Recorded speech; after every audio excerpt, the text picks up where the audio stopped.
Hi there, welcome to the lecture for this week. This week is on cell organelles and cell membrane. I'm not going to cover the cell organelles in this lecture, so make sure that you read that section of the book, and that if you have any questions, you email your instructor to get anything clarified for you. This lecture is going to focus on the cell membrane. And the cell membrane is on the outer part of every cell, both eukaryotic and prokaryotic cells. The cell membrane is composed of two phospholipid layers. Phospho meaning phosphate, and lipid is a fat. We call it a bilayer, bi meaning two, because there are two layers to this. The cell membrane kind of looks like this, where there is a cell, two layers, top layer and the bottom layer here, this representing the inside of the cell, and this is the outside. The cell membrane has two major functions. First, it forms a boundary between the inside and the outside of the cell. So it keeps things that are supposed to be inside, inside, and things that are supposed to be out, out. It also controls the passage of materials. So the cell membrane is what decides if something is going to get into the cell or not. If something is needed, like glucose or water, then that can move through the cell membrane to get to the inside. The fluid mosaic model is what we use to describe the structure of the cell membrane. Fluid because things can move around one another. Here in this picture, you can see that all of these different parts are not connected to one another. They are around each other, but they can move around fluidly.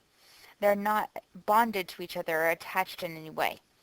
It's a mosaic because it's composed of many different pieces.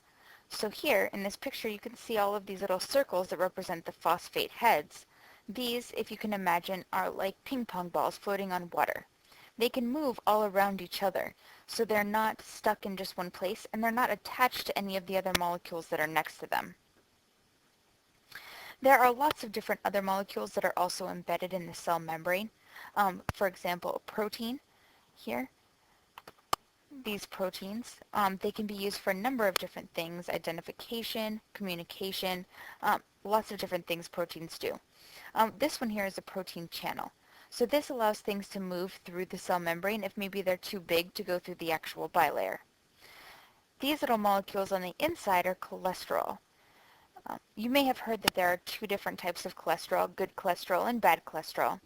The good cholesterol is this kind here. It holds your cell membranes together on the inside fatty acid part. The bad cholesterol is the kind that clogs the arteries. They both kind of do a similar job in that they help things stick. One of them, though, is in a good place, and one is in a bad place. These on the outside are carbohydrate chains. So these allow for the cell membrane to stick together. Both carbohydrate chains and cholesterol strengthen the cell membrane. Protein channels are used for things like transport and communication. Carbohydrates and cholesterol used for strengthening the cell membrane. The cell membrane is selectively permeable, and what that means is that some things can get across the cell membrane while other things cannot.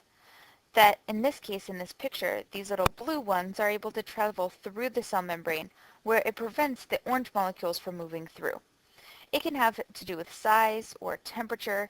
There's lots of different reasons why some things could move through and other things couldn't, but that's one of the main purposes of the cell membrane. That's the whole lecture for today, so if you'll please scroll down and complete the assignments for this week, and please contact your instructor if you have any questions.